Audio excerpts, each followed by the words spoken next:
These new trends in pricing might be good for company profits, Yeah. but if you're the one buying the products, not so good. If you don't know us, I'm Larry. And I'm Hope. And we're from Under the Median, where every week we bring you videos on practical frugality. It may not be surprising to you that we really like keeping on top of emerging trends, especially when it comes to products and pricing. And when 2 Under the Median viewers reached out to me this week, thank you. We love all of our viewers.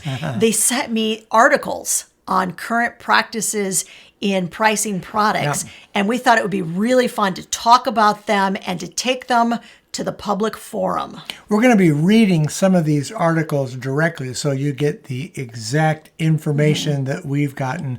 And I think you'll be interested in knowing these so you can expect them at one of your stores in the next, say, 6 months or so and understand what's going on with the pricing, especially at your grocery store. We have some concerns. We do. We'll make sure, by the way, that the original links to these articles are in the video description in case you want to go and you want to read through them yourself. Ultimately, we're going to share with you 2 specific patterns of pricing that we're seeing right now in the marketplace. So the first tactic is something known as stretchflation. Right. And I want to just mention these trends are not really obvious to the consumer. They're a little bit hidden. So the consumer could be taken unawares by these and caught up in them. The first article comes from the Clarion and was sent to us by a viewer from Canada. Canadian viewers, we love you. We reach out to you and give you a high five right now. Now, this was originally in French, and so that you all don't have to sit painfully through my really, really bad remembrance of 2 years of high school French, it's translated into English. Yes, it is. All right. We are all familiar with shrinkflation. Yeah. Everybody heard of that in the past 24 months or so. So shrinkflation is basically when you used to get a 16-ounce bag of frozen vegetables. Now you're paying the same price, only that bag has shrunk. 12 ounces. And now it's got 12 ounces in it. That's shrinkflation. Stretchflation works a little bit similar to shrinkflation. Rather than shrinking the product, they're giving you more of it, but they're doing something with the prices that's a little bit different. So stretchflation was first reported in Europe. And as Larry mentioned, it involves increasing the quantity of a product while its prices rise disproportionately. Right. Meaning they are subtly deceiving consumers. So here's an example they gave in the article. Saputo's sliced provolone cheese at Costco. As I mentioned, this was for a Canadian source, so all these prices are Canadian, so you know. The package size increased from 620 grams to 750 grams. That's a 20% increase. But the price rose to over $15, and that represents more than a 25% price increase. Have you seen in your grocery stores what you consider to be examples of this whole idea of stretchflation? Tell us if you've seen it, and we'd love to know what you think about it. So basically what you're seeing is you're used to the fact that if you get more of a product, you're going to have to pay a little bit more for it because you're getting more substance there. But they're increasing the price even more than the percentage that they're adding to it, hoping the consumer doesn't catch that. But I know at least here in the United States, and I think in Canada as well, the law says you have to post the price, the unit price, right unit next pricing to that in the grocery store. So they are showing the unit price, but what's happening is consumers are sort of being blinded by that larger package. This happened to me just the other day, and I don't know that this is necessarily an example of stretchflation. I was looking for frozen vegetables, and I remembered those good old days of seeing those 16-ounce bags on the shelf. And I noticed that there are now, once again, 16-ounce bags available. Interesting. But what I didn't think about even looking at was the price, whether the price was disproportionately higher for that 16-ounce bag as compared to a 12-ounce bag. I didn't buy either of them, by the way, which is the only reason I didn't notice whether the price had gone up or not. But I really think that's where you're going to start seeing this. The products that they've already shrunk, they're going to blow them up, right? They're going to be bigger. Right. And so is the price. So be watching for that. Before we move on to trend number 2, and we want you to stick with us because trend number 2, believe me, This is really alarming. This one's alarming.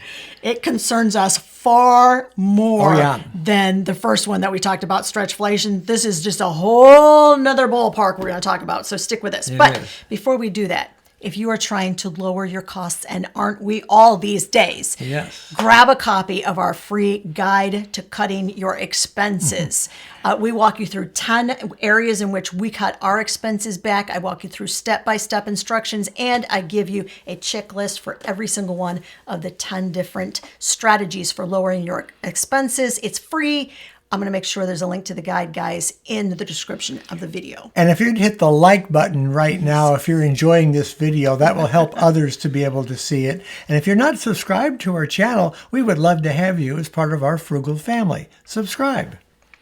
Second article. This comes from Steve, our viewer, and it's a trend this has been around for a while. But what we're seeing now is this is gaining a whole lot of traction because some very, very large retailers are starting to pick up. They're jumping on board. Yeah, absolutely. Yeah. Right. It is called dynamic pricing. Let's give a definition of dynamic pricing. Please. So they understand what it is. Because when I saw it, I was like, what the heck is dynamic pricing? This sounds like a good idea for stores to do, and I can understand why they would do that. Dynamic pricing is when they put the price on the shelf electronically so that they can adjust the prices as they need to without changing the price tags on each individual item. It saves them a lot of work, but it allows them to employ some AI strategies that helps them to adjust the prices according to trends for buying and purchasing at different times of the day. So let's talk about, because at the surface level, you look at these price tags and you go, well, that just makes a lot more sense, doesn't it? People don't have to go around. They don't have to necessarily change the price tags. You can just push some buttons at a centralized computer and those prices do exactly what you want them to do. But the first time I ever saw these at Costco, I thought, this is making me concerned. If you can imagine, you buy an item on the shelf and it says it's $1.19, but by the time you get to the checkout, they've moved it to $1.29. Now you're paying 10 cents more for it, and you didn't even know that the price had risen. Now that may not happen too often, but that's a possibility. And these are the things that we're seeing. And more stores are saying they are going to go to this type of pricing. So you will see this at some of your local stores eventually. Okay, and once again, I read several articles. Let's talk about how they do it, why they do it, and what some of the strategies are that stores are using. Here's one thing we want you to remember. Look deep into my eyes.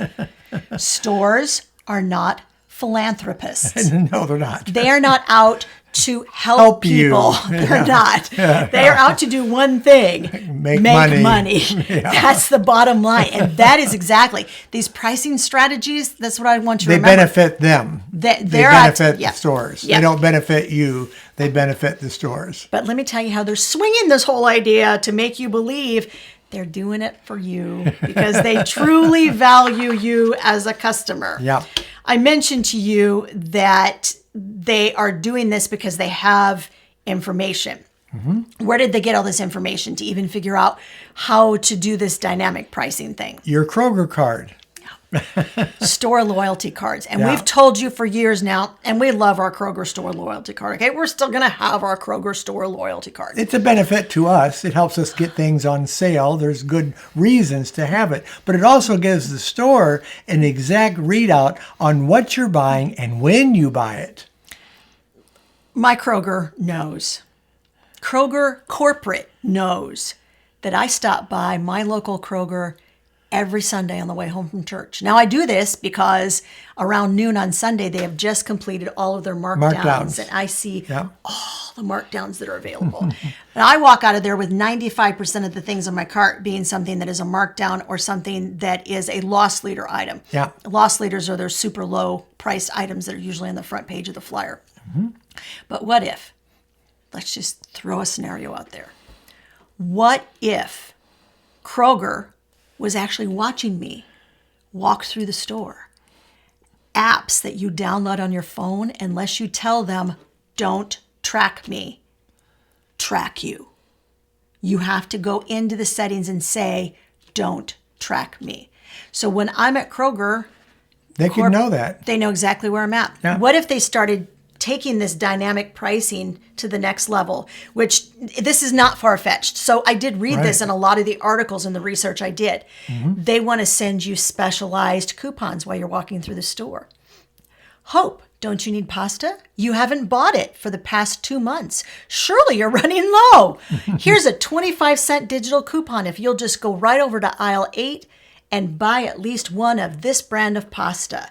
That kind of targeted advertising is not at all beyond the pale. They do it anyway, right? Any app that you've got on your phone, they are sending you targeted ads. That's part of this whole process. You know, we're already seeing this on Facebook. If you get on the internet and you look up something on Amazon and you're interested in purchasing it, by the time you get over to Facebook, you're going to find all kinds of ads for that item that you were checking into on Amazon. They already do that. So it's not out of reach for a store, a grocery store, to do the very same thing. All right, let me read you the article that I looked up. This is straight from Walmart.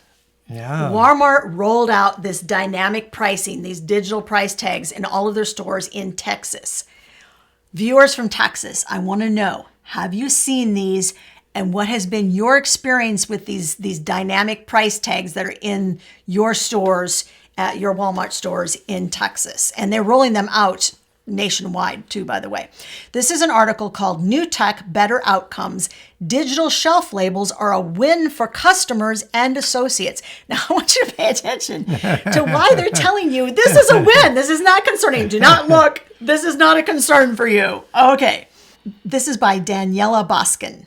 All right. She's the food and consumable team lead from Hearst, Texas. June 6th, 2024, by the way. That's very recent. Very recent article. So Yeah, I tried to is. find something super recent, not something that's Yeah, old. yeah. I'm excited to announce we're expanding this new technology called digital shelf labels to 2,300 stores by 2026, coming soon to a Walmart near you. This represents a significant shift in how I and the other store associates manage pricing, inventory, order fulfillment, and customer interactions. Ensuring our customers enjoy an even better shopping experience. You're going to have a better shopping experience, folks, at Walmart, because the shelf labels developed by Fusion Group allow us to update prices at the shelf using a mobile app, reducing the need to walk around the store to change paper tags. I get that, by the way. Yeah, she I does know. understand that. They have 120,000 products, and That's a they've always lot. had to do it by hand. That's a lot of work. It's I a lot of work respect to that. change those prices. I do respect that. Yeah. But she's saying because we can be far more efficient, we don't have to do this by hand anymore, this gives us more time to support customers in the store. That I'd like to see. I would like to see that at Walmart. I'm just going to be honest. If I want customer support, Walmart is Not the usually store. not where I am going to head, guys. Nope. I just, look, here's my feeling. They're going to, if they spend more time with customers, it's going to be because customers are upset or frustrated by this whole digital thing rather than being super duper excited by it. Yep. I just don't see that as happening. Yes. So what are our thoughts, our opinions, our feelings, our sort of where we think this whole thing is going to go? I think this is really destructive for a number of different reasons. All kind of kidding about the whole, like the Orwellian vibes this gives off. Other than that, there's always been a really clear-cut set of unspoken rules when it comes to pricing. We understand that companies produce things, and they are entitled to make a profit on what they produce. Absolutely. In turn, they sell it to distribution hubs like your local grocery store. That grocery store also deserves to make a profit. Yes. We get that. Sure. But as consumers, we have always relied on the fact that the price is very, very clear. And not only that, the clear price that I pay is the same clear price that Larry pays, that our neighbor pays. That you could pay. But now I get that, like, Kroger's all across the nation.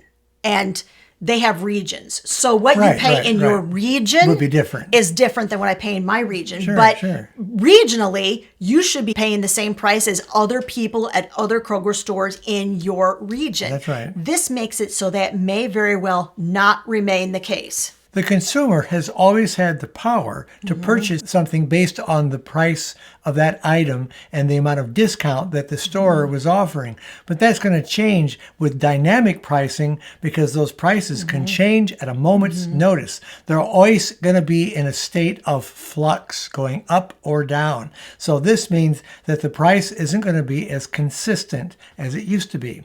It really takes customers and it isolates them. It's like permanent solo shopping. And you hate to say anything to your friend or people you go to church with or your neighbors or your mailman. Don't we all talk to our mailman? And we share things with our mailman. They're our friends. Look, you hate to say, hey, I got this really great deal because your mailman may not be getting that really great deal. Now, to be very, very clear, they have not said that this is the ultimate outcome. But Right. I think with anything, you have to look at a couple of different things. You have to look down the road and say, where is this leading?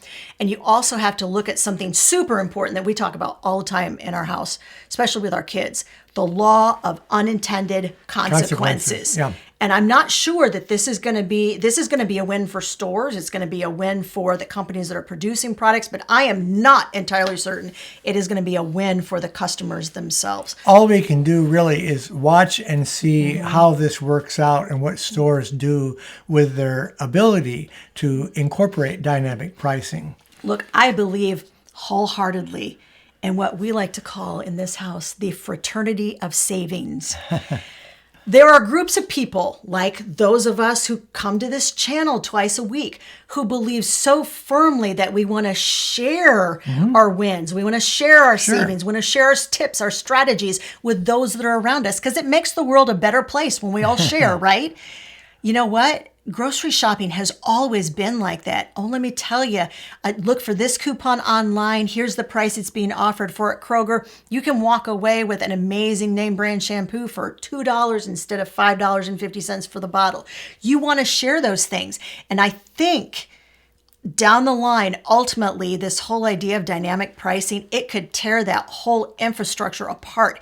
And part of what will happen is that you will cease to see people who are loyal to those stores and loyal to those brands because you are putting sort of a wall of separation between the customer and the manufacturer and the distribution point. There's a wall between them because we feel we can no longer trust what they say the price is going to be, will be. What customers could end up doing is looking for workarounds. And You this betcha. might be that you'll shop at your local stores that don't have this dynamic pricing set up, or you might shop at your farmer's, what do you call it? Farmers market, yeah. The farmer's market, yeah. So you might do some other things to kind of get around it. And the stores may not ultimately benefit from this unless they're really working it out for the customer's benefit. Locally owned small grocers, they could very well benefit by this whole Yeah, idea. they sure could. And, you know, we're not pronouncing it good, bad, or something in between, but we really wanted to bring these two new pricing strategies, these activities to your attention, just to get them out there, get them on the table. So you're aware. So you're aware of them, and you can sort of think ahead of time about, how you think about these things. We'd love to know in the comments section, guys, what do you think? Yeah. But here's one thing that we do know. Economic conditions are changing rapidly. Yes. And right now, especially, there are 10 financial mistakes that you really just can't afford to make. We did a whole video on them, and we gave you ways that you can combat and fix these 10 financial mistakes. The video is right over there.